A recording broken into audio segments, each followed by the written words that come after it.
What's happening? What's happening? What's happening? How y'all doing? How you doing? How you doing? My name is Rajon Lewis. Nobody important. Just got some information to share. Hopefully, what I'm going to share this evening will be beneficial to those who pay attention. Before I get started, I do want to take a few minutes to let people get in here. So if you are watching, please go ahead and share this out. This information is not designed to tell you who to vote for. I'm going to try to do this while being as bipartisan as I can possibly be. But I am going to go ahead and share this out. If you haven't already, please share this out. Let people know that I have started video. I did make a little announcement. I asked earlier that this is something people will be interested in. I wanted to make sure I do this. As you're coming in, say hello. This video is not designed to be a long one. Oh, there we go. Bipartisanship. What up, Jack? This is not designed to be, like I said, a long video, just an informative video. I pride myself on being somebody that, does provide information to the public because as light as we take it, there are real things that are happening, and we have a role to play in the world that we live in. So if there are things, how you doing? How you doing? If there's things that you don't like that's going on in your local community, whether it be your schools, your roads, your healthcare, your rights that you have or don't have, your ability to do certain things, all of that starts with legislation. So this video here again is designed to talk about a very important day tomorrow, the primary, South Carolina primary. So there are. I'm gonna do a little reading. So I'm gonna sort of bounce between reading and talking to you all. I'm gonna share some information. Thank you so much. I appreciate you, Professor Fordham. Thank you so much, Damon. I appreciate you, man. Thank you, Mr. Sally. I see you. How you doing? Thank you so much for joining me. Please make sure you're sharing this out. Hey, again, Professor Fordham, appreciate you. If y'all have not read this man's books or heard this man speak or took this man's tour, you are really doing yourself a disservice. One of the smartest individuals that I know, and he tells it like it is, which I appreciate. What up, Jack? Jack? My guy, Radical Jack from the Say Less, Say More podcast. That's my good friend, my homie, Low Bro, all the way from San Antonio, Texas, checking in. Just get about a minute or two more before we let people in. We're going to get started. But again, just so you know, this is not me telling you, telling you who to vote for. I will let you know who I'm supporting. But when I tell you who I'm supporting, for informational purposes, it's not suggesting that you do it. In fact, the one thing I'm going to suggest above all else is anything I say, look it up. Do not take my word for anything. Do not take my word for anything. And I wanna open that challenge up to everybody in every circumstance. Right? We hear a lot of information on a day-to-day basis. And not nearly enough do we question if this information is accurate. What are the sources of this information?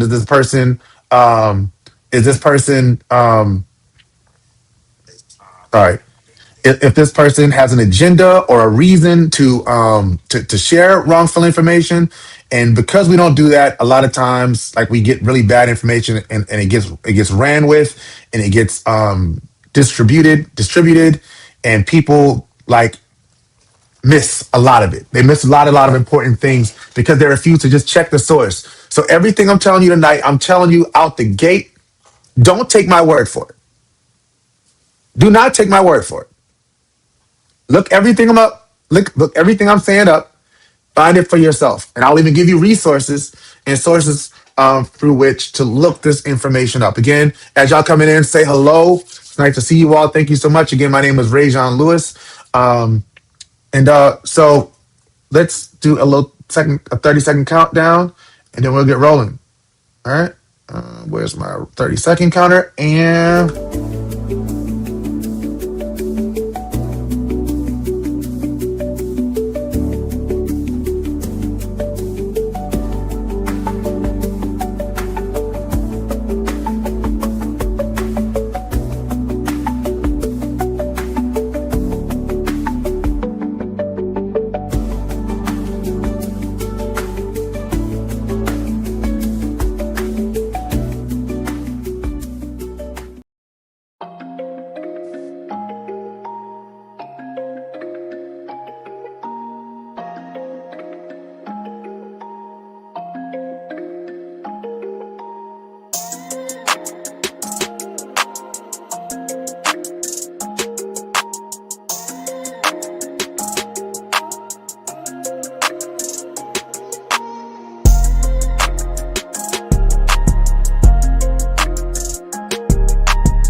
Yo. How's it going? Hello, everybody. How are you doing? My name is Rajon Lewis. For those who do not know me, thank you so much for joining me tonight.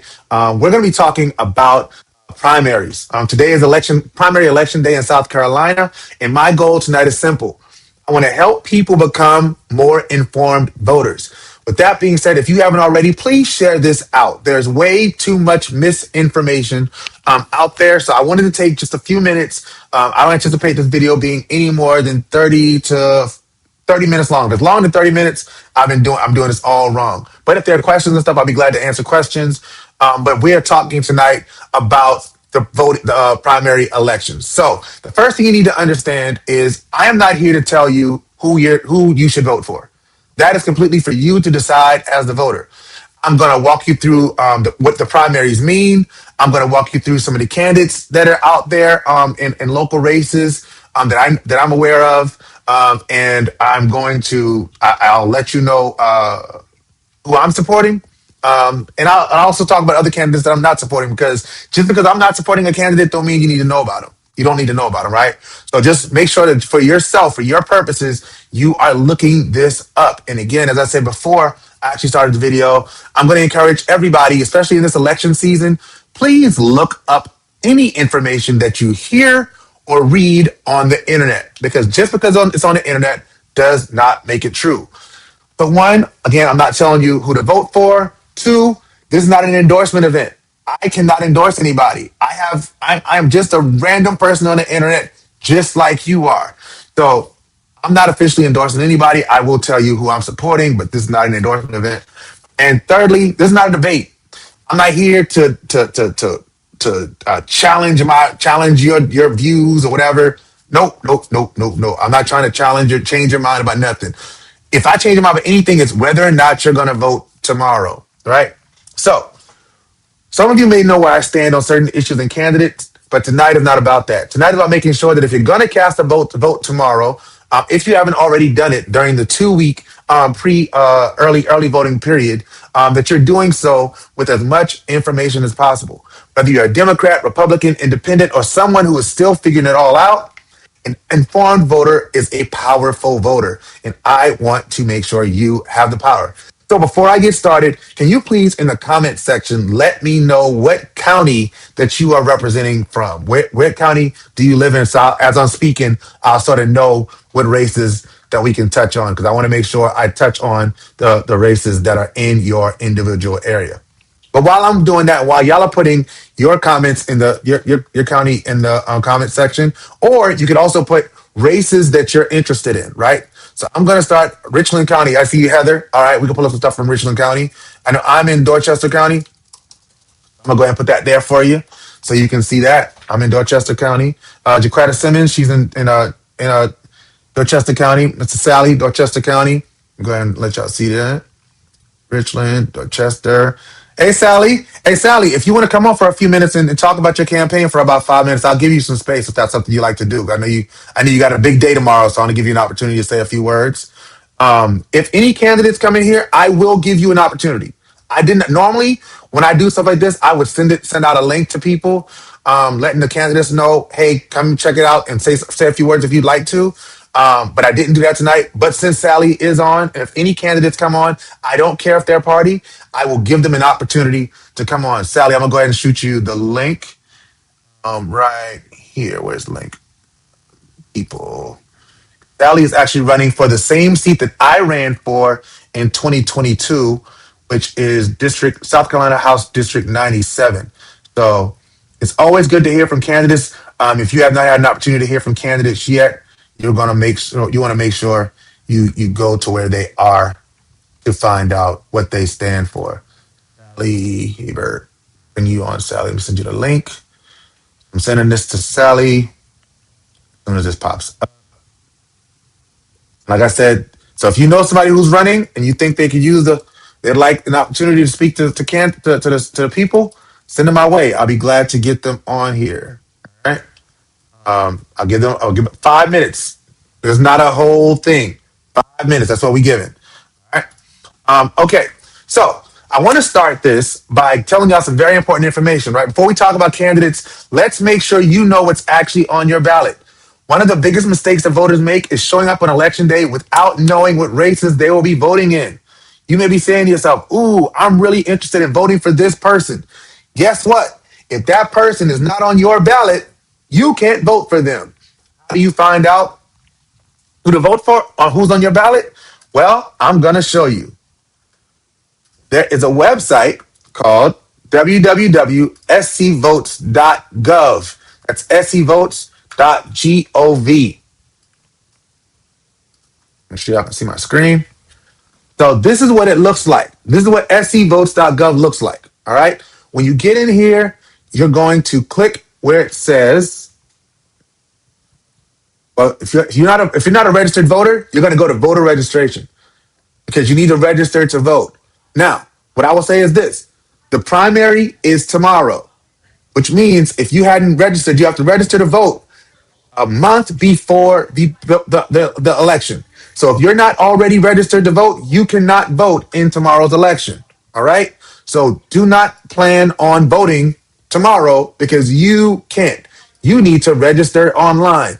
It is extremely easy to register to vote. You just go to this website, you click register online right here, and boom, it brings you in. It's going to ask you for your driver's license information. You're going to put that in. You continue to that, and it'll register you to vote. It is that simple. Everybody who has kids, I know we just hit graduation season. If you have a child that just graduated from high school and they're not registered to vote, they're behind the curve. And say that again. You have a child who just turned 18, not registered to vote, they are behind the curve. Go ahead, get them registered to vote so that they can vote. I see you, Sally, in the background. I got you. Get them registered to vote if you haven't already done that. All right. Please do that. But once you are registered to vote, you can go to check my sample ballots. I'm going to go back to the top to the main screen. You can see it. scvotes.gov right here. You're going to go to voters and get my sample ballot right there. All right.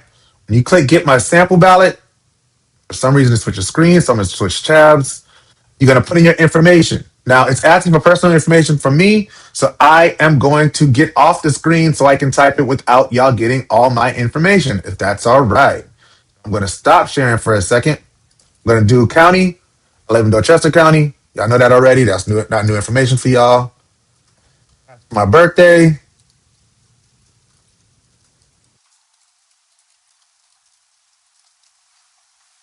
And then it asks for the last four of my social. Right? They need this information to make sure that this is on the up and up. I just put that in. So now I'm going to bring the screen back in so y'all can see it. Share screen. Wrong screen. All right. And here we are. So now I'm in my sample ballot area. Oh, sorry. Now I'm in the sample ballot area. Okay. So I'm in the sample ballot area and you can see scvotes.gov. Up here, you see a sample ballot, and it lets you know, it says your sample ballot contains the offices and questions for which you will be eligible to vote for in the election at the time of the sample ballot is produced. Sample ballots are for informational purposes only and are available for at least 45 days prior to the election. So the first thing you have to do is select a political party. Now, this is not a party that you're registered to. Right? A lot of people are like, oh, I'm a registered Democrat. I'm a registered Republican. In the state of South Carolina, you do not register to a political party. That's why every South Carolinian can decide to vote in either the Democratic primary or the Republican primary. Okay? You got to pick one. So you select here, you select Democratic or Republican. If I wanted to pick up a Republican primary ballot, I could select there and view the sample. Right? This does not mean that I'm going to vote in the Republican primary. It just gives me an opportunity to see who is on the Republican primary. So as you can see here, there are the information. It lets me know here what my voting precinct is. It lets me know what my voting districts are, what seats I'm voting for. It lets me know what the Board of Direct Voter Registration and Elections is, where it is. If I have any issues, what number I should call, or what website I should go to if I have any issues. And it also shows me that this is a statewide primary for Republicans. I'm not voting in the Republican primary. But I want to make sure for those, because this is bipartisan. Um, these are the people that are on the statewide primary for Republicans. At governor, we have Pamela Evitt, Joshua Kimbrell, Nancy Mace, Ralph Norman, Ron Reddy, and Alan Wilson, who are all running for governor. You also see Attorney General, you see Commissioner for Agriculture, you see U.S. Senate. Again, if you are a Democrat, you won't recognize any of these names because chances are you have never looked these people up. But if you're interested in voting in a Republican primary, this is what it would look like. I'm going to actually go back now and get the Democratic primary, so you can. Oh, sorry. Wait, y'all can. Oh, y'all couldn't see the screen. All right, let me go back to that real quick. Y'all couldn't see that, so let me go back to that really quickly. I'm going to go back to the top because I was trying to give y'all information and y'all couldn't see it. If at any time I'm talking about something and I don't have it on the screen, please let me know so I can go back and show you. So again, this is the top. It says this is a sample ballot. This is not a this is not your official ballot. This is what you can use. You can actually print this out and take it with you into your voting booth. So you'll know, so the people that you looked up, people that you researched, you can have that information going in. So again, like I said, it shows you your county, voting precinct location. So the place I'm going to go to DeVos Middle School and vote there. That's why I always vote. Here's my voting districts right here. And I go down, and this, like I said, this is a Republican primary I selected. Again, me selecting this here does not mean that I'm voting Republican primary, but you can only vote in one or the other. You can't vote in both the Republican and Democratic primary. If you request a Republican primary, you will only be able to vote for Republicans. If you have a Democratic primary, you will only be able to vote for Democrats. As I mentioned, governor, attorney general, commissioner for agriculture, U.S. Senate. I have U.S. District 1 because I live in U.S. District 1. If you live in a different area, you're going to have a different representative.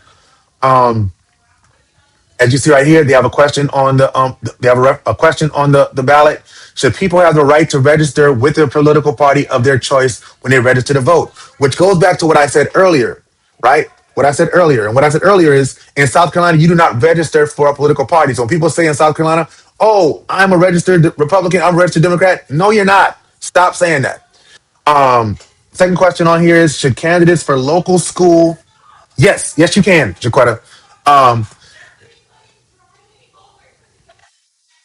um, Yo, hold 1 second, okay? Hold 1 second. Sorry.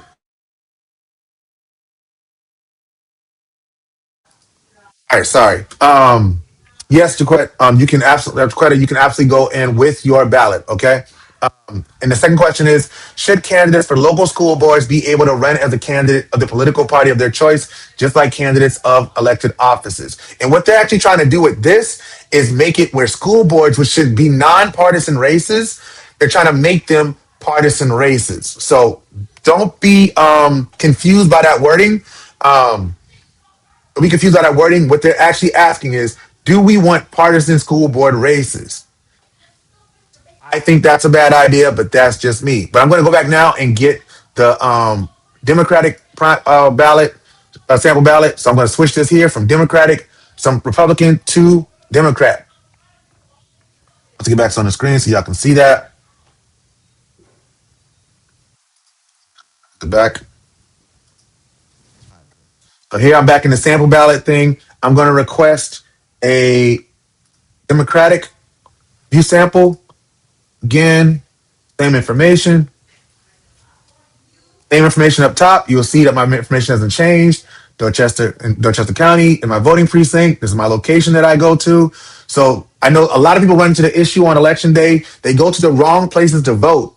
Listen, it's on the sample ballot. It's right here in front of us at our disposal. Use it. All right. Tells me what voting districts I'm in. And it says that my primary is Democratic. I'm voting in a Democratic primary. So, as you see here, we have candidates: Jermaine Johnson for governor, Mullins McLeod, Billy Webster also running for governor. For Secretary of State, we have Jason Bilton and Edwina Minter. State Treasurer, we have Vincent Coe and Trav Robinson Jr.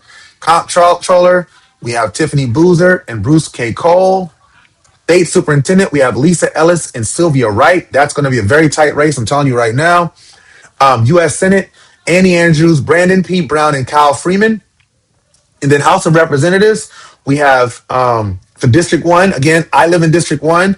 If you live in a different area, you're going to have a different set of names. So don't say, oh, in Rajan's video, this is who I had. No, this is the people that you're going to vote for, right? These are your options,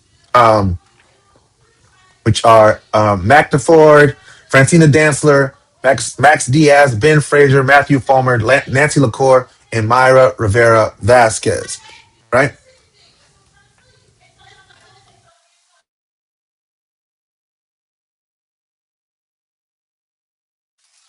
All right, they're very loud in this house, and we start yelling because they're yelling.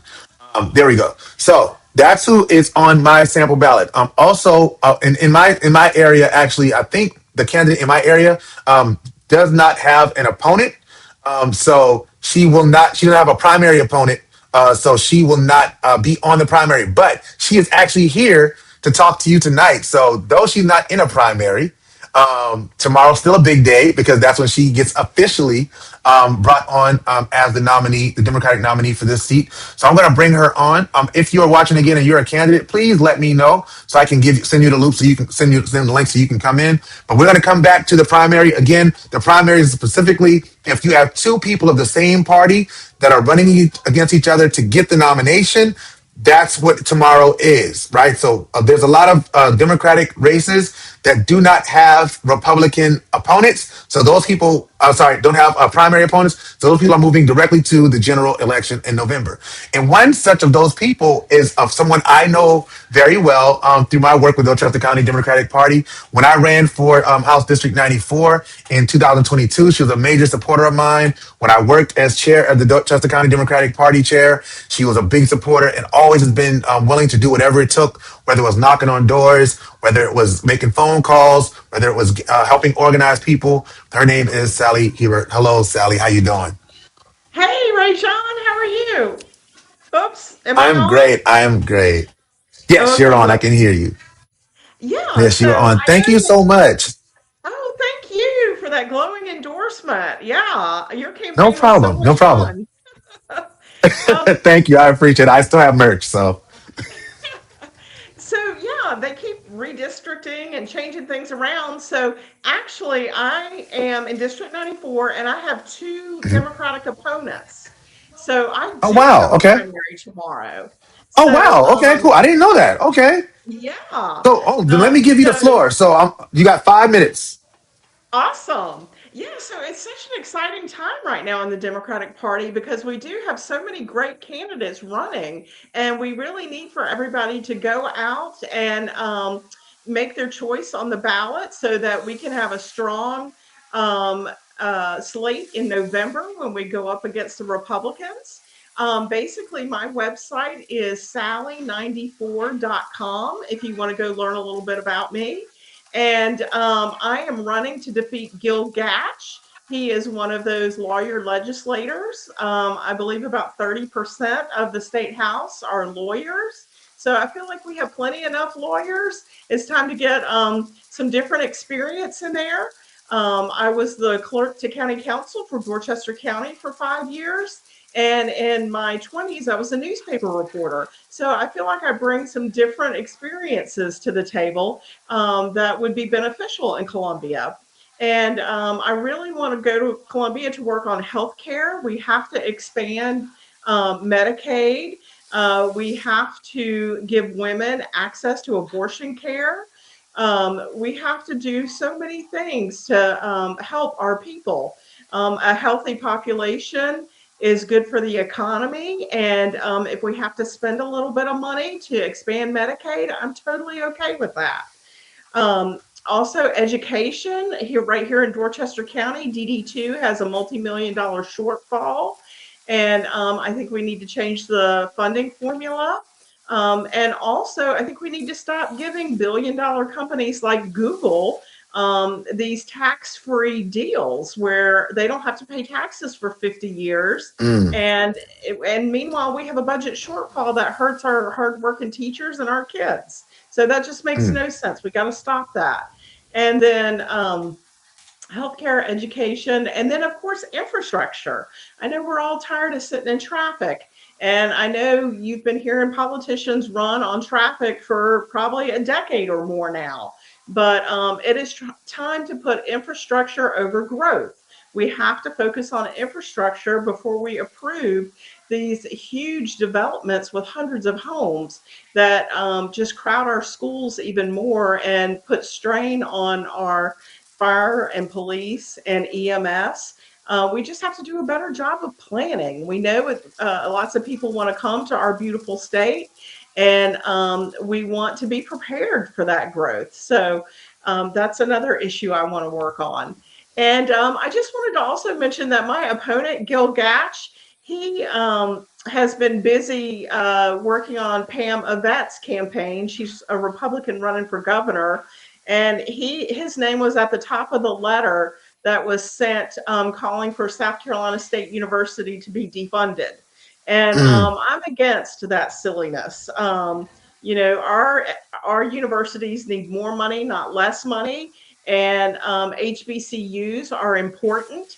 And South Carolina State University is our only 4-year publicly funded HBCU. And I just wanted to mention I grew up in Winston-Salem, and my father was a history professor at Winston-Salem State University. So I understand the value an HBCU brings to a community and a state. And in fact, I was a swimmer, and my high school swim team, we practiced and had our meets at the pool on Winston-Salem State University campus because we didn't have a local Y in our town. And so the Mm. HBCU was very welcoming, and I have lots of fond memories of roaming around that campus. And I support HBCUs. All right. So before we let you go, can you sort of tell just a little bit of like why now? Why did you decide to run in this election? Of course. So I think a lot of us, when Trump was elected the first time back in 2017, I started marching and protesting and doing all the things, writing postcards and making phone calls to my elected representatives. But I got really frustrated recently when we looked high and low trying to find somebody to run for County Council District 6. Bill Hearn stepped down to become the county attorney, and so there was a special election. And despite valiant efforts by Gwen Greenwald and a bunch of other Shout out to folks, Miss Gwen. yes, we could not find anyone to put their name on the ballot. And so I decided, you know what? What is all this marching and protesting for if we don't have good candidates? And so I decided to throw my hat in the ring. I heard Representative Gilda Cobb Hunter speak at the county convention, and she made a great case saying that, we Democrats can have all the great ideas we want, but as long as they have a supermajority of Republicans in the House, they don't have to even talk to us. So Hmm. she was saying that we have to flip at least 6 seats. And I just thought, you know what? I do not feel represented by Gil Gatch. I don't think he's doing a good job. And I just decided I'm going to run. I'm going to defeat Mm. him. Awesome. Well, we definitely wish you all the luck. Hopefully, Thank if I you. didn't see any questions in the comment section, but if you all have any questions you'd like to ask, the candidate will always give you an opportunity to do that. Thank you so much for coming on tonight, Sally. If you want to stick around, I'm pretty sure if they have any questions, you'll be glad to answer in the comment section or anything like that. But I wish you all the best. And who are your primary opponents? So my primary opponents are Colin Holloway, who ran a few years ago for Joe Jefferson's Yeah, seat, he ran for Joe Jefferson's and seat. Yeah. and then also a fellow named Brian Sharper. Okay, Brian Shumpert. No, no. All right, cool. Well, you know how I Okay, feel about thank you. you. You know where I stand. So just so y'all know, in this one here, I definitely do support Sally. Make sure you go out and vote. I'm a fan of hers. I've seen how much work she's done to keep the party stable, even when things were very very difficult. So thank you for all that you've done. Thank you for all you will do, and thank you for your service. We really appreciate you. Thanks, Ray John. Appreciate And it. again, her website is www.sally94.com. Check her out. Don't take my word for it. Look her up. All right. Thank you, Sally. Appreciate you. Thanks. All right, so that was Sally Hebert. As I told you, if there are candidates in here, I'm going to give them an opportunity. If you know of somebody who's running for office and they have a few minutes to come in, we would love for the voters, potential voters, to be able to hear from them. Not just the people that are sitting here watching now, but also there is replay value. People do watch these videos later, so do not miss an opportunity to speak to potential voters. Sally did a great job. Sally, you did a great job. All right. So back to what I was saying. Let me pull my notes back up. So again, just to recap, a primary, the point of the primary is to get us from have to identify who the candidate will be for the individual parties, whether that be Republican or Democrat. There is no independent party. There's no independent party primary. So if you're going in looking for a primary for independent candidates, that's not something you're going to find at tomorrow. Okay. But again, if you're just joining us, we went over earlier how to get your sample ballot. Make sure you go to sevotes.gov, click on get my sample ballot, enter your name, date of birth, and county, and you're going to be able to review every race that is on your ballot. This is important because your ballot may not look exactly like someone else's, even if they're in the same county. You can have two people that live in the exact same community, and depending on how that community is cut, you may, excuse me, you may have different ballots. So don't think, oh, my neighbor's voting for these people, so that's who I'm voting for. Go pull your sample ballot, as was asked earlier. You can take your paper ballot in the booth with you when you vote. All right, no problem, Sally. I really, always appreciate it. Um, there you go. And then, okay, cool. And then, oh, I wanted to send it to, I talked to, we have another candidate that said he's interested in coming on. So I'm going to go ahead and send him the link. Because again, this is not, I'm opening it up to anybody, Republican, Democrat, Independent, Green Party, Tea Party, whoever. I want you to have an opportunity to hear people that have an opportunity to hear from you. If you're a candidate that is watching this and says to yourself, hey, I want other candidates to get an opportunity to do this, send them the link. Send them the link. I'll be glad to talk to them again, regardless of party. There I see Montez Aiken for House District 102. I just sent you the link, my guy. Go ahead, click on it. I'm gonna continue my notes, and once you get in, I'll bring you on. All right. Now, it's important that you pull. I said it already. Um, you never look bad. Come on in. Depending on where you live, there may be races on your ballot that won't appear on your neighbors. I talked about that. Take a minute tonight, review your sample ballot. Review your sample ballot and put down who you plan on voting for. Also, you'll notice that when I pulled up the Republican ballot, there were two questions that are not listed on the Democratic ballot. That should tell you something. There's something coming down the pike that Republicans are considering that Democrats are not yet considering. Put a pin in that. We may come back to that later. We may not, but just think about that. Now, why does this matter? Why do primaries matter? Because many people spend more time researching a television purchase than they spend researching candidates who will help them make decisions that affect their daily lives, right? I bring these candidates on because I have relationships with these candidates. I have relations with these candidates because I've interacted with their campaigns, right? So we have an opportunity to interact with these candidates' campaigns throughout the duration of their campaign. I know a lot of times we say candidates only come around when they want to ask for votes. Well, guess what? The only time they can actually speak to most of y'all is when they're asking for votes, because y'all don't want to talk to these people in the grocery store and they got nothing else going on. So give them an opportunity to tell you who they are, to ask for your vote. People, the people that get elected to office help shape how well funded and how good your schools are, your roads, as Sally mentioned earlier, public safety. If you have an issue with the way law enforcement is run and things that sort of happen there, that is an elected sheriff is an elected position. All right, chief of police is not. Sheriff is an elected position. Housing. If the housing in your area is not affordable, that is a direct result of, thank you, Miranda, I appreciate you. That is a direct result of elections. Economic development. If you're like, oh, why is my neighborhood getting gentrified? Why are there so many developers? Why can't I afford to live in my neighborhood anymore? Why are the taxes going up? That's a direct result of elected officials. Taxes. If your taxes, you're like, oh, my taxes too high, or I wouldn't mind contributing more to taxes. Who decides that? Elected officials. Community investment. If you're like, nobody invests in our community, there is no money coming towards our community. Our kids don't have anything fun to do, or the fun things that there are for the kids to do are not for kids like my kid. Guess what? When you don't vote, you cut off your ability to have a say so in what happens there, because you get representation that doesn't represent you. And I know people think one vote doesn't matter. I'm gonna tell y'all a quick story, a very, very quick story. A few years ago, there was a race in Mount Pleasant. I can't remember which race it was. It came down to 3 votes. Three. One, two, three. If 4 people from the opposing side would have voted, another person would have won. So yes, your vote absolutely matters. It absolutely matters. Okay. Many of the decisions that you care about, y'all talk about Washington D.C. What's going on? You may be talking about, you don't like this certain, you don't like the president, or you don't like this certain elected official. You don't like what's going on. You don't want to vote in federal races? Cool. Vote in your local races. There's school board. There's solicitor.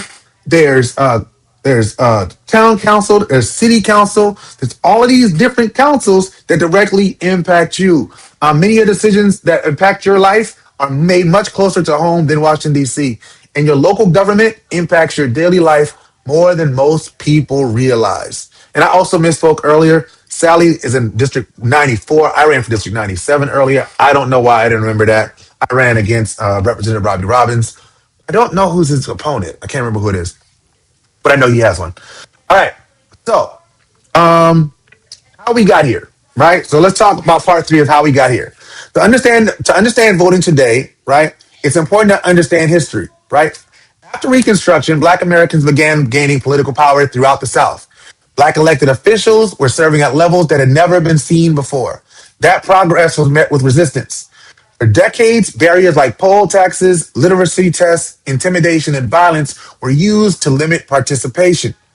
The civil rights movement changed and challenged those barriers and led to major legislation, including the Civil Rights Act and the Voting Rights Act. Those changes transformed American politics and helped to create the political landscape that we see today.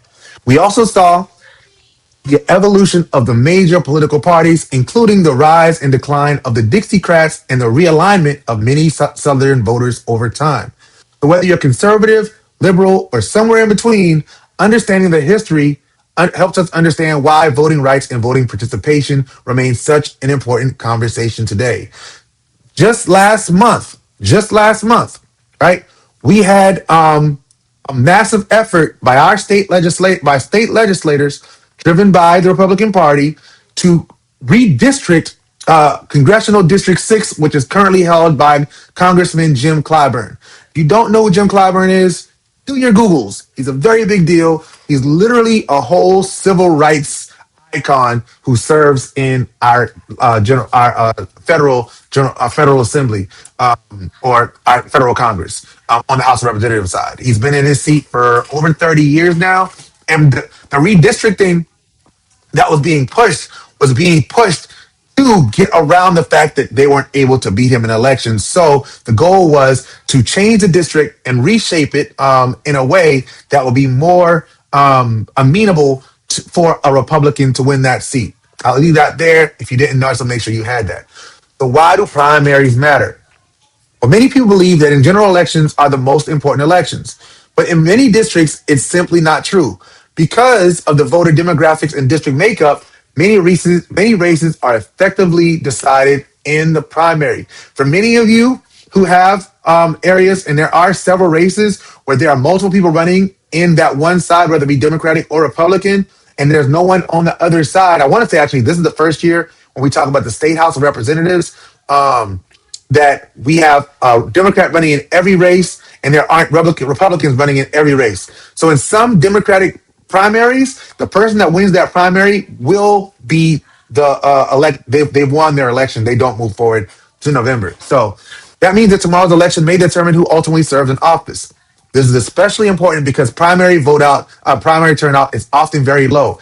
Though this year we've actually broken primary voting records already with the early 2 weeks of early voting. If you don't know, early voting started 2 weeks ago, not last Monday, but the Monday before it. People were able to come out, vote. That's increased exponentially the amount of voters that we have, but we still expect a big turnout tomorrow. So do not rest on your laurels and say, oh, so many people have already voted. I don't need to vote.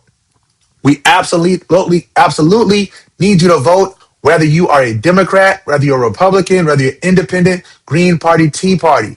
Your vote is important. Your vote matters, which is why I'm taking the time to do this tonight. All right. So, what's on the ballot? What's going to be on the ballot tomorrow? I talked about your sample ballot. Here's some races that you can expect to see. One, statewide races. So that's state house, state senate is not up. State house is every 2 years. State senate is every 5 years. Correct me if I'm incorrect on that one. You have certain other legislative races, right? You may have town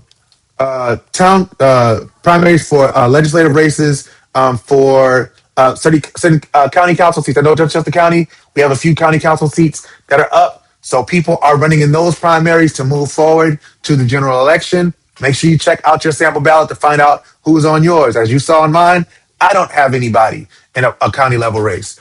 Municipal races. That's again, municipalities are your towns or your cities. I don't believe anybody is currently running in my area for city council, but the next guy probably will be able to correct me on that if I was incorrect, because he is very intelligent and erudite as it pertains to this kind of stuff. Any referendums, local questions, if applicable. When I showed you the Republican primary, there were certain questions that were put as local questions to identify if there's an appetite to go towards a partisan partisan school board races. So that is the question that's on the Republican primary ballot. That is not on the Democratic primary ballot. So if you go on tomorrow, you say, may ask, where's that question? Democrats did not put it on the ballot. Republicans did. And then also registering as a certain kind of voter. All right. Another note: many voters may know candidates' names, but don't know the responsibilities of the office itself. Can I say this? Can I be real with y'all? Those of you who are watching, if I can be honest, say yeah in the comment section. That'll help me out a lot. I know that we like to see signs and we like to use signs, and I was guilty of it. I was guilty of it. Yo, who has the most signs? Who has the most signs? Oh, I got to vote for the guy with the most signs. Who has the nicest sign? Who has the most clever commercial? Listen, y'all, signs don't vote, and signs don't tell you who the candidate is. Billboards don't vote. Billboards don't tell you who the candidate is. All right? Commercials don't tell you who a candidate is. You want to know how you know what a candidate is? Look these people up. If they're a sitting elected official, look at their voting record. You can go to the state website and literally pull up their voting record. You can pull up their entire voting record.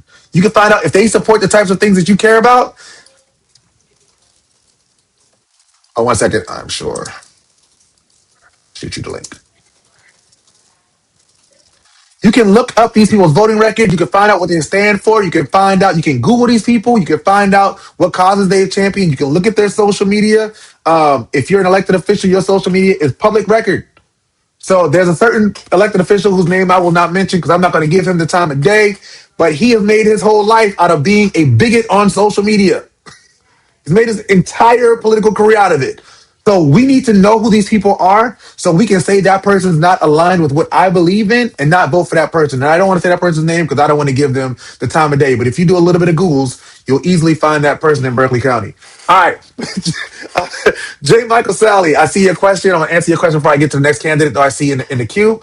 Can an independent voter split their vote amongst both parties? Thank you for asking that question, Mr. Sally. No, you cannot. You're only allowed to vote in one primary when it comes to the primary. You can vote. You can get you'll get the entire Republican primary or the entire Democratic primary.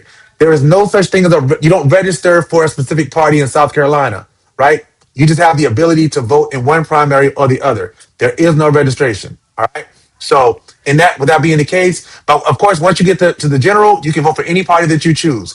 You're not restricted based on your political party. But thank you so much for asking that. Also, just to ask the other side of that, answer the other side of that, Mr. Sally, a Democrat can vote in a Republican primary, and Republicans can vote in Democratic primaries. But also understand that there is certain funding that does come to your area's party based on the type of representation that it has in primaries. So just be mindful of that as you are participating in the electoral process.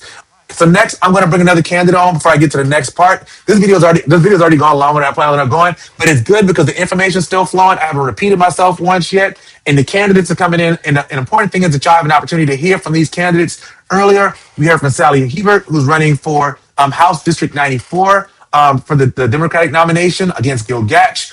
And now I'm going to bring on a gentleman that I can say I had a role in this young man deciding to throw his name in the hat. He is someone who is no stranger to this process. He has been all around this country supporting candidates. He knocks doors. He makes phone calls. He helps fundraise. He's a police. He's a retired police officer. He's a native of Summerville, South Carolina. He's one of the best people you will ever meet. If you've been to a Summerville football game, you've seen him out there, probably in the bandstands next to the band. He is Montez Aiken. How you doing, my friend? God bless you, sir. How you doing tonight? I am great, man. I am great. You got 5 minutes. I'm gonna let you roll, and then I'll ask you a few questions. So, Listen, floor is yours. thank you, sir. First of all, thank you for having this forum, and it's an honor to be with you this afternoon, and an honor to be with your on your platform. And thank you for education, because obviously that's one of the biggest topics that is near and dear to my heart. Because during this process and when I was running.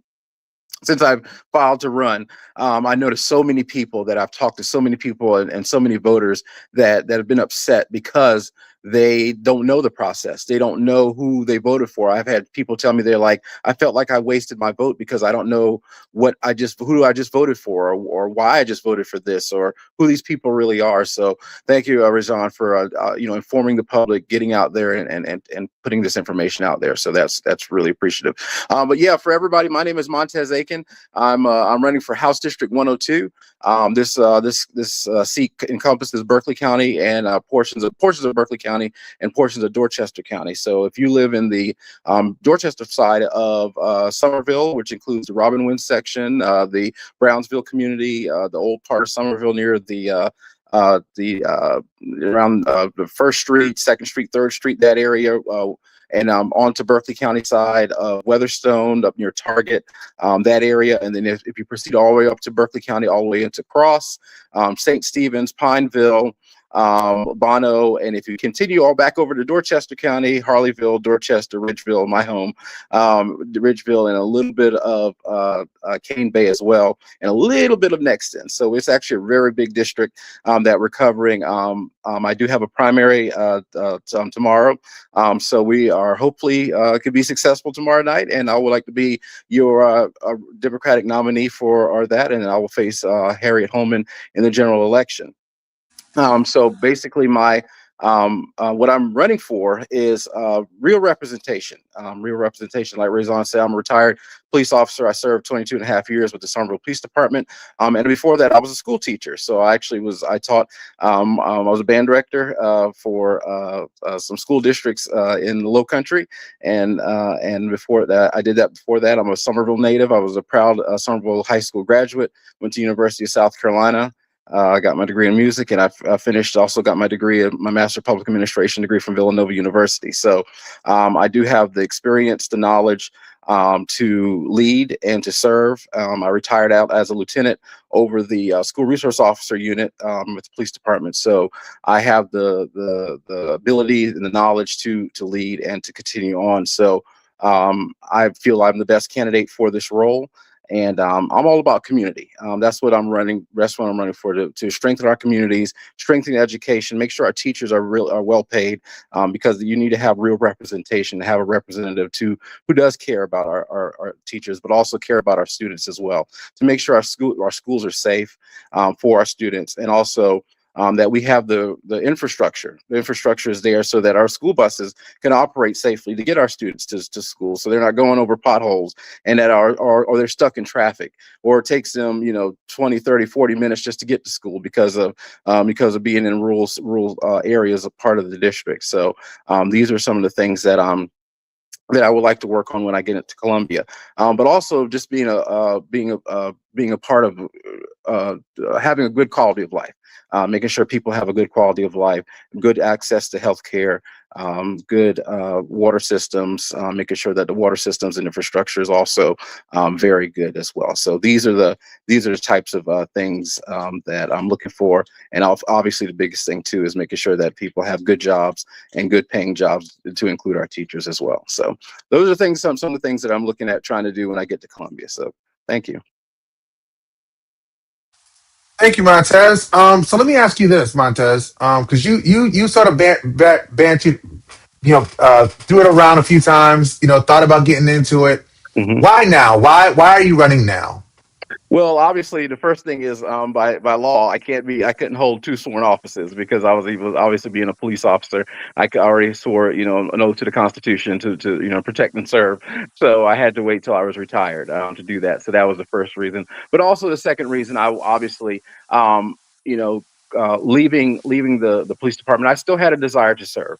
That was still burning into my heart because I always feel I just felt the need to do more. I get satisfaction when other people are doing well, when my neighbors are doing well, when my family are doing well, when strangers are doing well. And this is not a Republican or Democrat or independent thing. This is a people thing. And that's what I'm focusing this campaign on. It's not about party. It's about people. And I want to make sure that everybody, whether it's my neighbor, whether it's my, across the street, whether it's my neighbor in a subdivision 2 miles down the road, make sure that they're thriving, make sure that their families are doing well, make sure our communities are doing well, because when they're doing well, everybody's doing well. And that gives me satisfaction at night to make sure that they're doing it. So I want to run to make sure that our families are doing well, our children are doing well, that they have good jobs, our seniors, our older communities, they're doing well, because it's hard for them too. Life is hard, struggling for them when they don't have the health care that they need, or they're living on a fixed income. And, the state's taking more and more and more away from them every single day. We're seeing Columbia, taking resources away. But when I feel as though Columbia need to be giving those resources back to our younger families and our senior and age population. So these are the important things that need to be done and have real representation and leadership in Columbia. And that's why I'm running. And that's why I'm running right now. Okay. Well, thank you so much, man. I really appreciate it. Yeah. As always, I definitely, support you, and I want to Yes, see sir. you Thank you. again. This is not an endorsement show, but Montez is in my heart. I sat in that Panera and implored him Remember that. to run for office. So I Yes, sir. absolutely, absolutely, absolutely have to tell you, my vote would definitely go with Montez Aiken for House District 102. If you live in the areas that he mentioned, please go to his website. What's your website? My website is www.montezaiken4sc.com. And you can find out all about me. You could go there, look at my page, check out. We have a little bit of merch left available. And also you could donate and support our campaign as well, because we have a long way to go before we get to Columbia. So thank you for your support, and God bless all of you. Bless you. I appreciate you, Montez. Make sure you stay in the comment section just in case they Yes, have some questions for you. I'll make sure to absolutely. get the opportunity to check him out. But as I told y'all, he's a solid guy. And don't take my word for it. Look him up. Do your Googles. Never take somebody's word for it. Do your Googles. You heard the man speak. Look him up. If it checks out, give him your vote. All right, St. George. All right, Berkeley County. Yes. All right, Dorchester County. We watching y'all. All right, Montez. I'll talk to you tomorrow, my friend. Yes, sir. God bless you. Good Thank you, luck. brother. Yes, sir. You already Thank you. know. Yes, All right. sir. All right. All right, that was Montez Aiken, a Democratic candidate for House District 102. He is running against Harriet Holman, who has been in that seat. I want to say she's ending her first term. This is her first time having to run up against it. I see Sylvia Wright can do it. So let me send her the link as well. These candidates want to get in here. I love this. All right. Let me see. Boom, boom, boom, boom, boom. Here you go. When she's ready to go, I'm gonna bring her in. But I'm gonna continue with my notes. All right. So thank y'all so much to everybody who's tuning in. I'm gonna keep it rolling. I did not plan on being here this long, but this is really going really well. If you are feeling the information, if there's something, if there's a seat that you have a question about that you're not sure about, please put it in the comments section. I will happily talk about that seat specifically. Even if I don't know about it specifically, what we'll do is we can pull the information up so you can look up and identify who the candidates are in that seat. There are also some areas, some seats that I'm going to sort of focusing on towards the end of this video, which are the governor's race. I probably talk about the governor's race and a few house races that I'm specifically interested in. And again, it's not me telling you who to vote for or who not to vote for. I'm only telling you who I'm voting for. I'll tell you who I'm voting for. And you can do your Googles and find out for yourself who you want to vote for. But make sure you pull out your sample ballot. As we talked about earlier, go to www.scvotes.gov and pull up your sample ballot. Radia, once you're ready, just in the comment section, just say in the private chat, just say that you're ready to go, and I'll bring you on. Okay, but I'm not going to go until you're ready to go. All right. If you're getting this information, let me know. Hey, thank you, Talia. I appreciate you. Thank you, Kenyatta. I appreciate you both. Thank y'all so much for watching and pay attention. I do have a few more candidates that are coming on, so stay tuned. We actually have, I just heard from my first statewide candidate that's going to come on. So, this literally was spurred a moment. I decided to do this 2 hours ago. I officially decided to do it, and I started messaging candidates once I got on air. So everybody had equal amount of time to decide they wanted to do this. And if you know of a candidate that's running, please let them know this live is going on. People can come in. You can you can talk to the people. I'll give you 5 minutes to talk about your campaign and why you're running, and move on to the next thing because equal time matters. All right. All right. Cool. Cool. Cool. All right. All right. Let me see. What was my next part of my notes? So now we're in the part where we talk about how you evaluate a candidate, right? So no matter who you're considering, ask yourself these questions. One, what problem is this candidate trying to solve? Right? I get they had the billboard. I get they had a bunch of signs. What problem is this candidate trying to solve? If what they're trying to solve is the woke agenda, you need to understand that that's what they stand for. And if that's what you rock with, then that's what you rock with. Again, this is a nonpartisan broadcast. So if that's what you rock with, that's what you rock with. If it's not what you rock with, then act accordingly. But what problem is the candidate trying to solve? Two, do they have a realistic plan? Three, have they demonstrated leadership before? Four, who supports them and why? That is key, but it's not the most key thing, and we're going to talk about that because who supports them and why, that and why piece is very, very, very important. Next, are they accessible and accountable? What have they actually accomplished? What have they actually accomplished? There are people who are sitting in seats that have accomplished nothing. And we know they've accomplished nothing because we can look up their voting records. We can see what bills they've pushed, which has got approved, and what they actually accomplished. Or if they just are a lot of talk. And if they've never run, you can look at their history. What is their history of doing the work behind the scenes or in front of the scenes? Who are they aligned with? Remember, campaign slogans don't govern, plans govern. Experience matters, character matters, preparation matters, results matter. And with that being said, I'm going to move on to my next candidate who graciously joined me is joining us after I texted her like, what, 20 minutes ago, 15, 20 minutes ago, and she is out putting out signs in her community because she wants people to know that who they should vote for in her area. She's a good friend of mine. I consider myself a supporter of hers.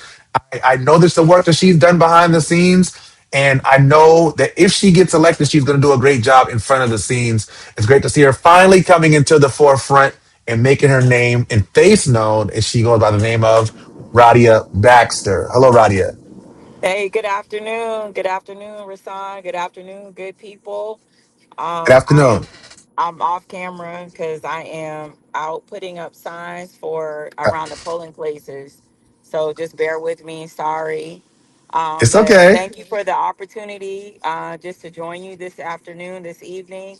You know, it's going tomorrow is going to be a great day. It's going to be a great day. We're giving our voters, giving the constituents, not only of District 116, but just statewide, just national wide, also the opportunity to exercise their right to vote because their voice matters and their vote matters. So I'm just asking for people in District 116 just to give me a chance. I have been doing the work. Now, I didn't just start doing the work. I've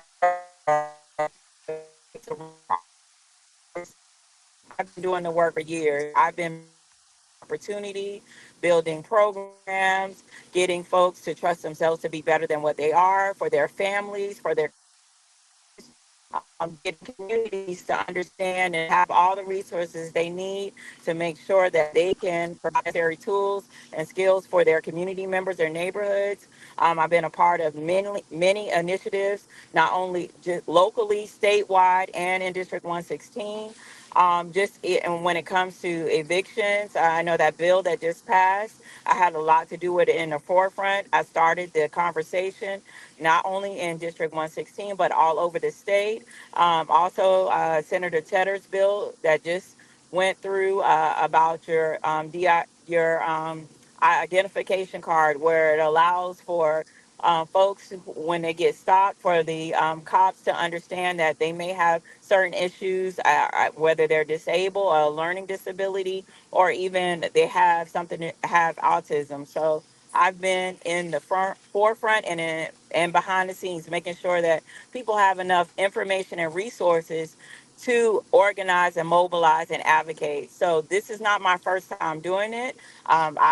I have done it. I will continue to do it, and I am doing it. So I just ask for the constituents and the residents of District 116 to support me and being their Democratic candidate for the general election in 2026 in November.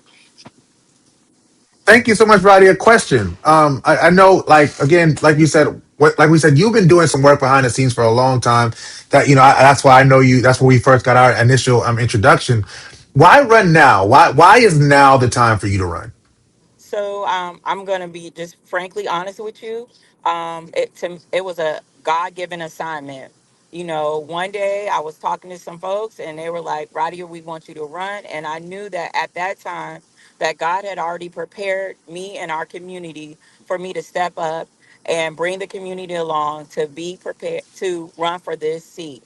I know that I have the connections, the leverage, I have the skill set, and I am overqualified to make sure that our community has the representation and the leadership they need to go to advocate and organize for them at the state house. I have plenty of connections in state agencies with other state legislators. So when I get there, it won't be something new because they know my face, they know my work, they know the work that I've done and how I have helped build communities, help build families, and help people just build within themselves to be better than what they are. Absolutely, absolutely. Where can they find more information about you, Radia? So they can go to my website, which is www.radiabaxter.com, and Radia, Radia, Baxter, Baxter. But I also want to tell what is District 116 because a lot of people ask what does that consist of? And it consists of the Johns Island area, it consists of Wadmalaw area, Carolina Bay, Davison, Red Top, Hollywood, Ravenel, Adams Run, Megget, Edisto Island, Edisto Beach, Parker's Ferry. Those are the areas that District 116 consists of. Thank you so much. I thank you for taking some time to come on here today. Thank you for making it very clear. Making your case very clear. I'm a big fan. I support you. Recurring theme. I did a video the other day where I talked about sort of the candidates that I was supporting. I'm a fan of both Radia and her opponent, but in this one here, Eileen Radia, just based on what our relationship and what I've seen her do and what I know she will do if she gets in that seat. So Radia, you already know what it is with me. I really appreciate you. Go get them. Oh, thank you, and I just appreciate you giving me this opportunity. But I also appreciate you giving this space for our voters. and for giving them the space in order to get the right information, the right resources, to know where to get the right resources. I heard earlier you talk about your sample ballot, but also they can use that same scvotes.org to find their polling locations, because Yep. over the weekend I found a lot of people didn't know where their polling locations are. And again, we don't want any barriers or any challenges for them as they go to exercise their right to vote, because once again, their voice matters and their vote matters. So again, thank you for this opportunity. Always, always, always. And I will talk to you to well, I'll probably either talk to you tomorrow or on Wednesday, depending. You didn't send me party locations, so I don't know if I'm not invited or whatever. We'll talk about that later. You always invited. Everybody's invited. I'm community oriented. I am all inclusive to everybody. So you know that. Yes, you are. I appreciate you. All Thank you so much. That was a joke. But I'll talk to right. you soon. All right. Good Bye luck. bye. Bye. All right, so that's Radia Baxter. She's running for South Carolina House District 116. She is running against, I want to make sure I do say this, she's running against Clay Middleton Jr. Clay Middleton Jr., I want to say his last name is Jr. He is a great gentleman. I actually reached out to him to about coming on. He's in a community meeting tonight, so he's not able to come on tonight, but he is a great candidate. As I said when Radia was on, both of them will be great for that position. I just lean Radia, but I don't think you can go wrong in this one. I just don't. But again, I lean Radia in this one here. All right, on to my next candidate. We have another one. This is actually our first statewide candidate. So this is the one person that's actually going to be on. If you are voting on a Democratic primary ballot, she will be on your Democratic primary ballot. Now, what I want to do, because I don't have her opponent's information, if you don't mind, I'm going to do this really quickly before I bring you on, okay? She is running against Lisa Ellis. Lisa Ellis ran for the state superintendent of an education position when I ran in 2022, so 4 years ago. But she narrowly lost an election to in a heartbreaker to our now superintendent of education, Ellen Weaver. We've seen what's happened in education. I'm trying not to make a partisan statement about her, so I'm not going to say anything else about Ellen Weaver, except for she is the state superintendent, and we have other options on the docket. One such candidate is here with us on the call tonight. She is someone that I met, I want to say, 2 or 3 years ago when she initially decided to start running. And when I tell you, from the time she started running, she's been running like road runner. She's been everywhere. She's been doing everything. I texted her like 10 minutes ago and she said, bring me on.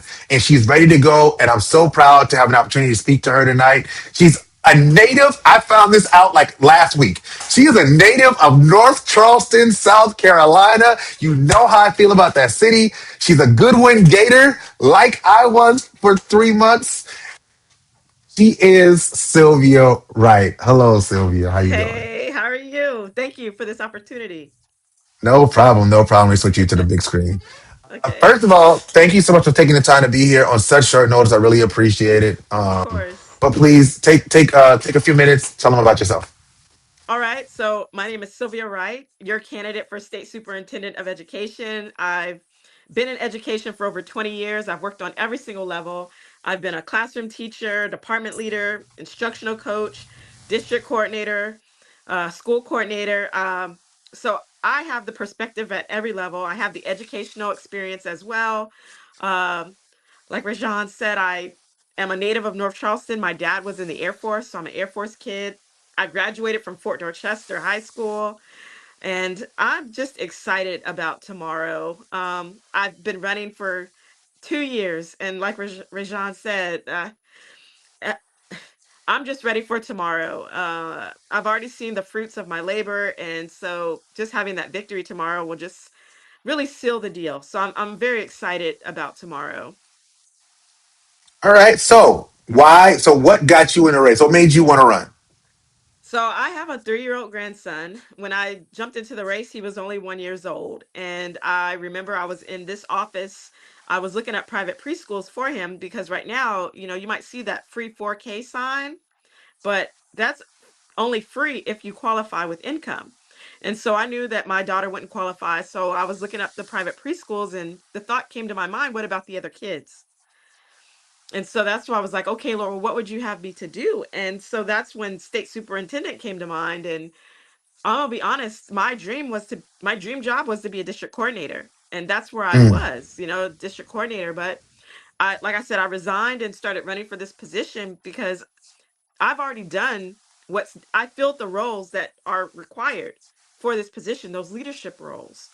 And so I'm ready to bring that to the mhm. state and help and elevate education in South Carolina. Nice, nice. When you say elevate the education in South Carolina, if you were to say, okay, I had two areas where I would start. What two areas would you where would you start as superintendent of education? First is early childhood education, because, like I said, that there's a barrier. Like I would be able to afford the private preschool, but there are families that cannot. So we have a large percentage of students who do not have access to that early childhood, that preschool. And the data tells us that students who have that early childhood or early education, that foundation, Hmm. they excel over the students who do not. So, Mm, improving access, removing that barrier, providing universal pre-K for 4-year-olds, regardless of income, is going to be where I start to help give every child a fair shot, a fair starting point. And the second one, because you said 2 points, is hmm. in our recruiting and retaining our teachers, because we can't do Mm. this without them. And so I want to immediately start seeing how we can partner with our universities and technical schools, and in exchange for teaching for 5 years, we pay the tuition for people who enter into the education program. There's other incentives as well that I want to incorporate with that, but it's not just about pay. I am going to continue to work with the legislators to increase teacher pay, but there are other things that we need to do to recruit and retain our teachers. And so that's going to be another priority focus. Nice, nice. I want to ask you one more question. I'm gonna ask you more questions. I'm asking you more questions than I've asked other candidates because this is a statewide election, and this is a very very important seat. If people have been paying attention to what's been happening across the state of South Carolina, Right. much of it being driven from the top down on the state level. For those who don't know, a lot of the power has been stripped away from the federal Department of Education and been passed down to the state. So our state superintendent of education is more important now than they have been probably since the mid 60s. So Hmm. it's really important that the person that's in this seat has the right temperament and right mindset. Yep. Um, can you tell me a story about something that you saw on the trail that made you realize why this was the right time for you to do so? Ooh. Oh, there are several stories. I think the one that hit the most, I went to a church in, I think it was James Island or John's Island. Uh, and after church, they had like a little meet and greet. And I was talking to a gentleman, an older gentleman, and he was telling me how he was hit in the head. It was either with a pipe or a billy club. But he said, touch, where it was. And I touched where he was hit, and the lump was still on his head from when he was hit in the head by the police officer from the Mm, civil rights movement. And so that struck me because, what they're trying to do right now is just erase the civil rights movement, like the struggle, just trying to rewrite history. But yet, you can't rewrite what people have gone through. What they still have the physical scars. They're yeah, mental scars too, but those physical scars. So I bring that up because that was inspiring to me. He told me, he's like, I see what you're doing, and I applaud your effort. Like, because that he I reminded him of what they did back then. So yeah. I'm like standing on their shoulders. So Mm. that was very impactful for me. Thank you so much. Where can they find more information about you, Sylvia? If they want to find more information, which they should look up more information about every candidate that comes on here. Do Yes. not take my word for it. She sounds great. Look her up. I promise you, these people all need to be looked up because they are more than their story, right? They had a very few minutes to talk about it, but please look them up. Where's their website? Right, 2026sc.com. And if you have not voted yet, I am asking for your vote tomorrow. I cannot do this without you. So please look me up, and I hope to get your vote tomorrow, June 9th. Awesome, awesome, awesome. Thank you so much, Sylvia. You already know what it is with me. Yes, sir. In this race here, I want to go ahead and say it with you on here. Um, Lisa Ellis,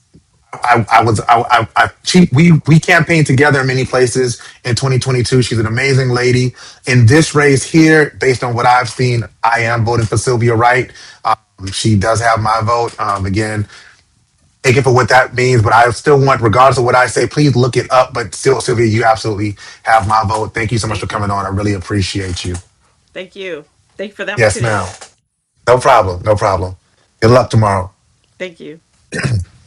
All right. So that was Sylvia Wright. Man, listen, this is kind of impressive. Like, I don't know if I just got like swag like that or people really want to talk to y'all. I think it's more y'all than me. But these people are coming on and they are willing to talk to you about it. I literally called these people at the very last second, said, I'm doing this. I'm literally getting text messages. So if you see me looking at my phone, it's because somebody has told me, hey, I'm interested. I'm interested in coming on, so I'm going to give them the opportunity as they're coming in. I see a couple candidates. You know,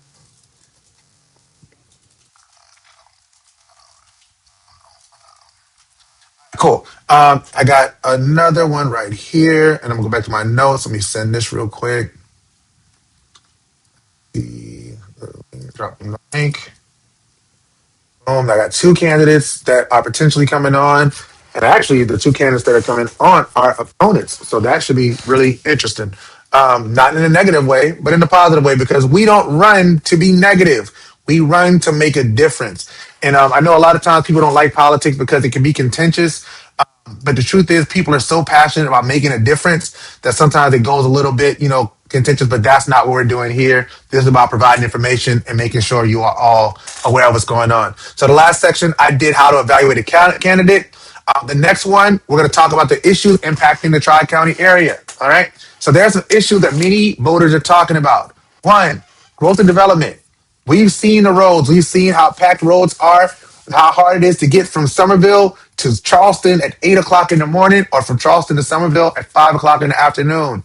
It is way too crowded. The low country continues to grow rapidly. How should this growth be managed?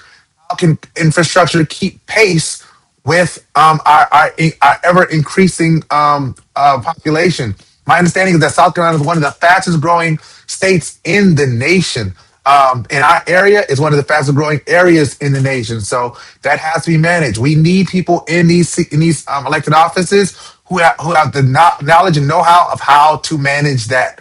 Secondly, housing. Can working families afford to live in the communities where they work? How many people have to leave downtown who work downtown because they can't afford to live downtown? How many people have to leave North Charleston because they can't afford to live in North Charleston? That is a big issue. Housing, transportation, I spoke about that already. Traffic congestion, road improvements, transit options. Of course, that's handled by the South Carolina Department of Transportation, but that is a committee, that is something that is run underneath the umbrella of the State House of Representatives and General Assembly. Education, Sylvia was just on earlier. Teacher retention, student achievement, school resources. I just saw the Kids Count, the Annie E. Casey Foundation just released their Kids Count data for 2026. And South Carolina's education numbers are all down. We were already, I want to say last we checked, we were what, 45th in the nation? We've gone down. Our numbers have decreased. That's a problem. All right. So again, your vote, especially when we have people that are going out their way to change education for the worse. Now I can say that that's not a partisan standpoint. I'm a former educator. The way I feel about education, I know what education is built on. I know the core tenets of it, and the people in the position are not doing their jobs. And I don't think that's something I'm the only one that feel I'm not on an island about that one. Public safety, not just law enforcement. Public safety is more than just law enforcement. Does your neighborhood have the adequate amount of street lights? Are there an adequate amount of traffic signs? Are there enough red lights in your community to make sure that there's not people just speeding through your community? Are there speed bumps? These are things that are voted for by your local law, your local officials. Thank you so much, Talia. I appreciate you. Um, and then economic opportunity, right? Sorry, back to public safety, prevention, youth engagement, mental health resources, community-based solutions. Keith Smalls just had an event on Saturday at which I was the keynote speaker. It was called the Prevention, Protection, and Pathways Symposium, which was held by his organization, the My Community's Keeper Mentor Group. It was a great opportunity to talk about public safety as more than just law enforcement. We can't just arrest our way to safer communities. We have to invest in our communities. That is youth engagement. That is mentorship programs. Those are mental health resources. Those are community-based solutions. The people most proximate to the problem are more proximate to the solution. All right. Economic opportunity, workforce development, small business growth, access to quality jobs. These are issues directly impacting our communities and should be a part of how we evaluate candidates. Again, as we're looking at these candidates, I told you where to go. I brought some candidates on. If I get to the end and the other candidates haven't come on, I'm gonna have to end because I don't plan on doing this for the rest of the night. But just consider those things, right? So what am I watching, right? What am I watching as we head? And this is my yeah. As results coming tomorrow night, here's some things that I'll be paying attention to. One, voter turnout. I already told you we've already had the highest voter turnout for pre-voting, for early voting than we've ever had. And I want to say we already have for a primary more voting is much higher than we normally would have in a midterm election. This is not common for a midterm election, but I believe that voters are energized, and we need to make sure we use this energy in the right way. Turnout. I'm watching turnout in Charleston, Berkeley, Dorchester Counties. I'm watching which issues appear to be driving voters. I'm watching who are the emerging leaders, who are the people that are really going above and beyond to not only run for these races, but to organize these candidates who are running these campaigns. How are these parties supporting these candidates? Of course, local parties cannot come out and endorse any specific candidate who has a primary within the same party because it's supposed to be a fair ground for all of them. That's why I'm no longer party chair, so I can say who I'm supporting without it being something that reflects on the party. That is not common. Community showing increased engagement. I'm watching that. I'm watching, these communities being more interested in who's running and what's going to happen and what the results signal moving forward.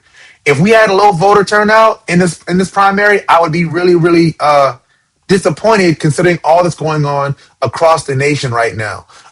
Elections results tell a story, and tomorrow we'll begin to see what that story the voters are telling. I'm also going to try to do a better job of making sure that I am communicating because I do realize that I'm one of the voices that people do listen to for better or for worse. So I try to make sure I use my voice for good and not for evil. If ever you see me in a situation where I'm using my voice in a way that you think is not helpful to the cause, please reach out to me and let me know.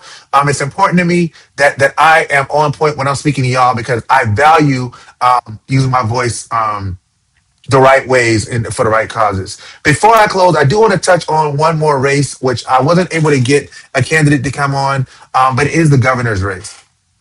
And I want to take a special time to do this because this race has had a certain amount of controversy surrounding it. If you don't know what it is, I won't do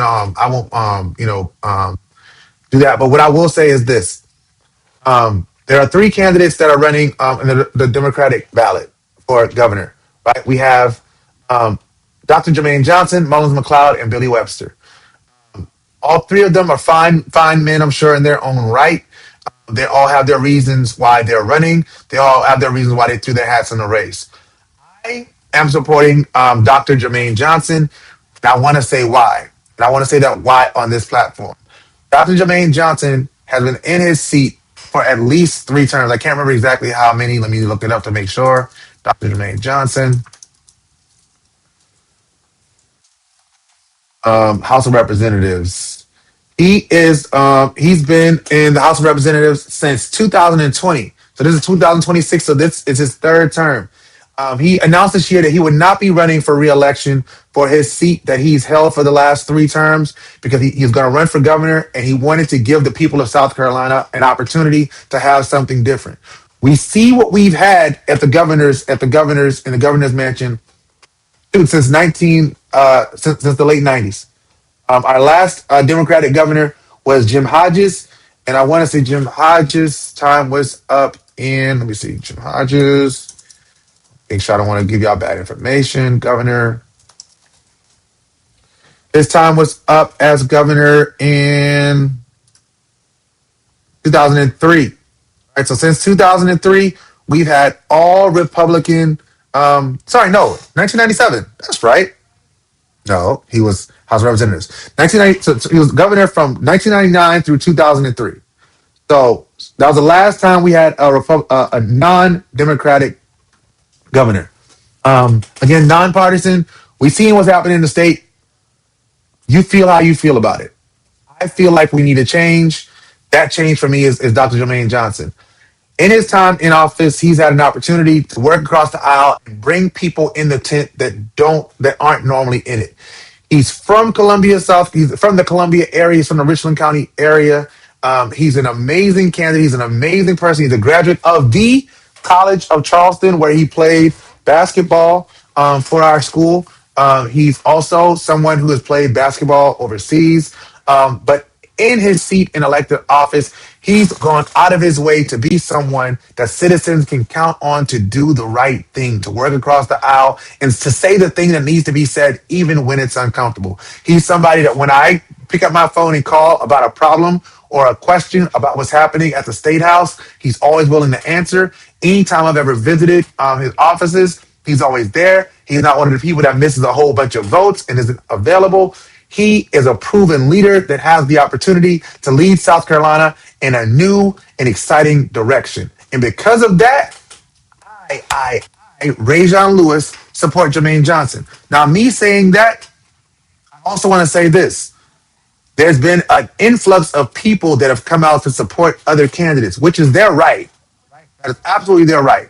But the question I will ask you, and I'm going to go back to my notes, is when you're evaluating who you're going to vote for, these questions.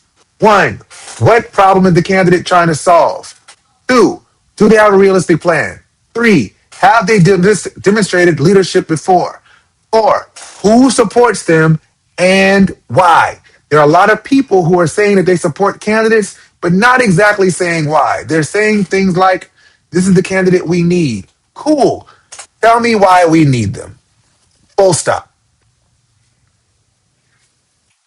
If you can't tell me that without saying, and I'm going to say this thing, if you're saying it because you don't think South Carolina is going to vote for a black man, you're saying it for the wrong reasons, right? So, that being said, I'm going to close. I need some closing music, so give me 1 second because closings are important. If you've enjoyed this video, give me a thumbs up or something like that. Those are important, I heard. Hey, where's my music? Media assets. There we go.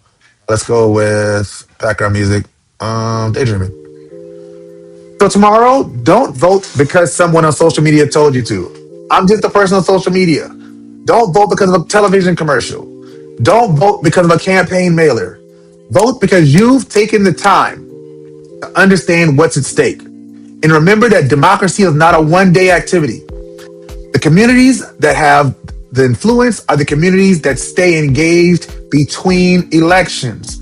If you're sick of candidates not coming to your area to ask for your vote, it's probably because your area has a very low voter turnout on the regular.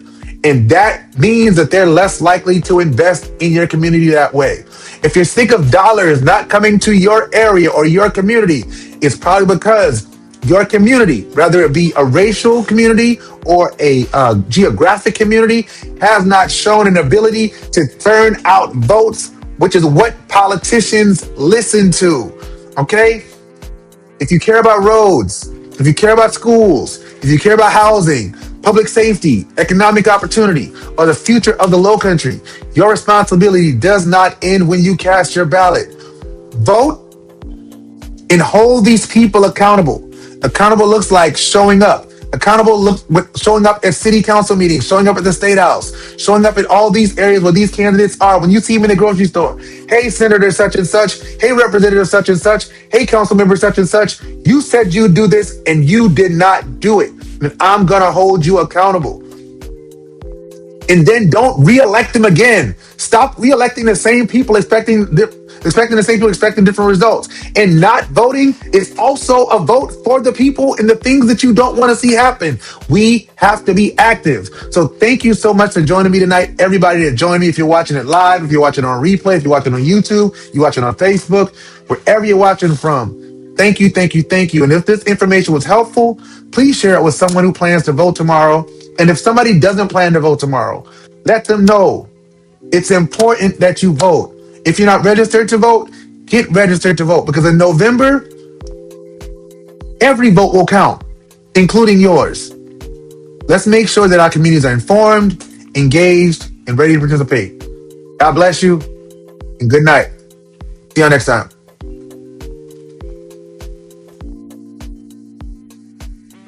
I don't have an outro.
Bro, wait.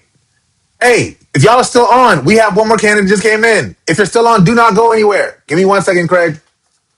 I just wrapped. All right, I got hold 1 second. Let me let people know we are still in here.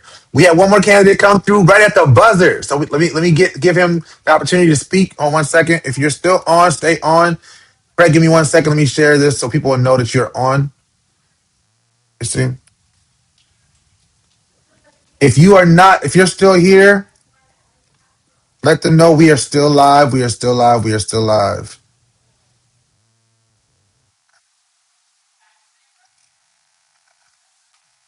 Few more candidates join.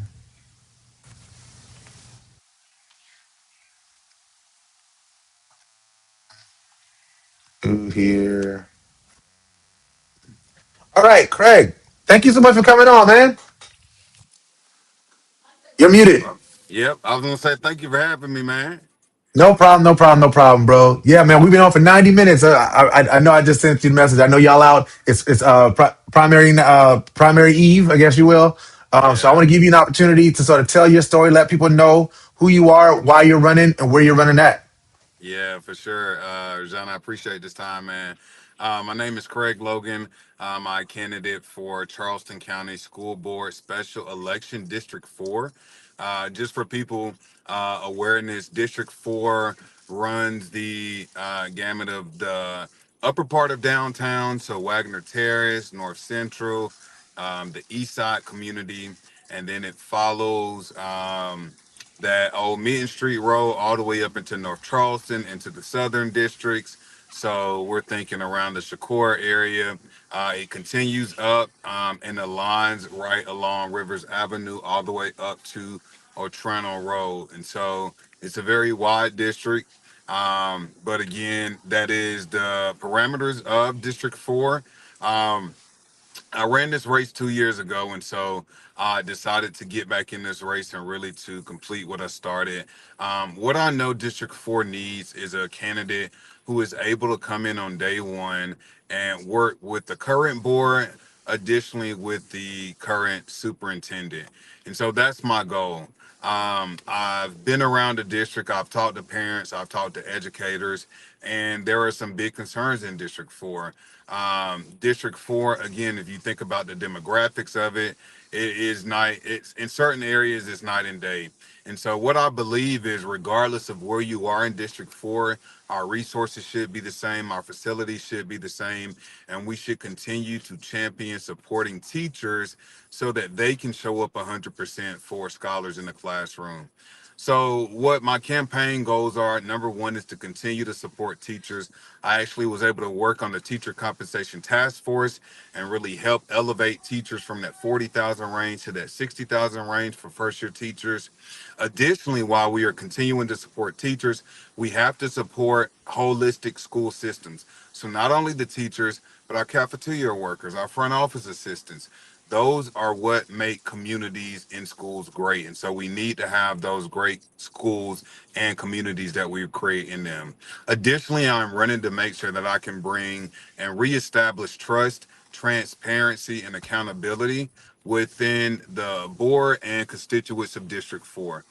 We've seen some ups and downs within the CCSD board. And so I'm running to bring my board governance and that knowledge, my knowledge of pedagogy, and my deep, deep history in literacy and proven solutions that I know work. So we're not just talking about things that we think work. These are ideas that are data driven. And so these are the same ideas that I want to be able to work with our current superintendent and the board to make sure we are uplifting all students in District 4.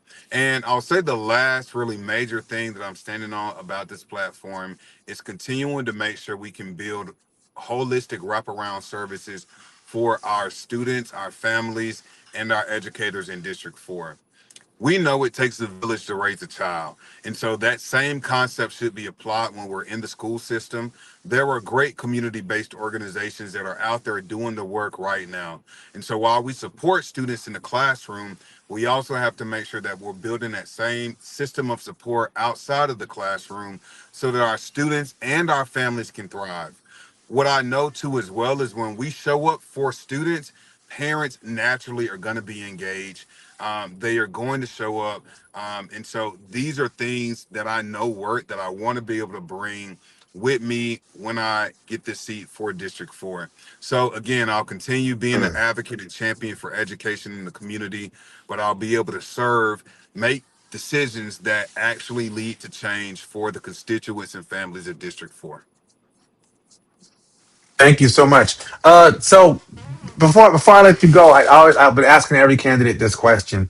You ran before. Why did you get in the race for the first time, and what brought you back a second time? Yeah, man. Why did I get in the race the first time? I got in the race the first time, Rajan, because I've been doing this work, man, for a long time. I've been in this educational advocacy, this literacy space, youth development space for the last 15 years of my career. I've worked deeply with the Children's Defense Fund, and I also am a certified Ella Baker trainer. And so, what that simply means is that what I know how to show up in community and to be able to bring community change to the board. And so that's number one, the reason I got into the race. And I saw a need, right? We needed we had a champion on the board with Representative Courtney Waters, and I was grateful to get her endorsement. But we worked together while she was on the board. And so when she decided not to run again, I knew that I could come in and fill that position. And so things played out the way they did, and the seat came back open. And that is still the same grounds that I'm standing on. In the 2 years after that first election, I went back in the community. I continued to work. I was able to partner and work alongside the E3 Foundation, along with Jenkins Youth and Family Village. And we brought a freedom school, an additional freedom school to North Charleston, serving scholars in the 29405 zip code. And guess what? This year, we're bringing it back. We're increasing the size to 50 scholars. I continue to work in community, not only on the educational standpoint, but the intersection that education and housing meets, right? And so, again, we talk about having students thrive. Students can only thrive when families thrive. Housing costs Yeah. continue to rise, groceries are rising, gas prices are out of control. And so we need solutions that fit the needs for students, that fits the needs for families, but also fits the needs for teachers in our CCSD district, but also in District 4. And so I love to just explore the opportunity to work with local businesses in the area. We have Boeing here, we got Volvo, we got Mercedes, we got people who are and businesses who continue to come to the low country. And so we have an opportunity to really serve scholars holistically and from the grassroots level. I recognize not every scholar is gonna leave CCSD and say, "Hey, I want to go to college," right? But there are trades out there, right? There are people who are, and there are scholars right now who have businesses. How can we help them elevate their Yeah. entrepreneurship skills, right? So these are things that I think when we think about what does it mean for a student to thrive once they leave Charleston County School District, it means that we're meeting them where they are, right? We're not forcing them into a college role that they may not be fit for. They may do it because it's the thing to do, but we need to sit down. We need to be able to allow scholars to tell us, to guide us in how we help them secure their future and how they define what thriving means for them, man. And so that's exactly why I'm back in this race. Thank you so much for that, Craig. I appreciate your time. I know you got a late night. You probably still be putting out signs till late night. I know Doing this. it I right know now, this man. life way too well. If they Yeah. want to find you, what website they can go to find more information about you? Yeah, man. Find me and all my platform information at logan4schools.com. Again, that is LOGANFOR schools.com. Also, you can find me on Facebook under Craig Logan for School Board and also on Instagram for Craig Logan for School Board as well. Thank you so much, bro. I appreciate you. You already know I'm wishing you and your opponent are both friends of mine. So this one here, I'm sort of split it down the middle on this one here. Got you, But I man. want to see you. Either one of you can do a great job. Thank you for coming on, telling your story, and making your case tonight, man. Good luck, and hopefully I'll talk to you tomorrow. Yes, sir, man. I appreciate the opportunity. Thank you. Have a great night. All right, man. All right, y'all. That is all the candidates we're going to have for tonight. I did reach out to some others. If they come on, they will not be able to get me because I'm about to go eat dinner and watch this Knicks game. But thank y'all so much for joining me. Thank you for everybody who stuck around even after I put on my outro video because Craig Logan definitely deserved to hear for you all to be heard.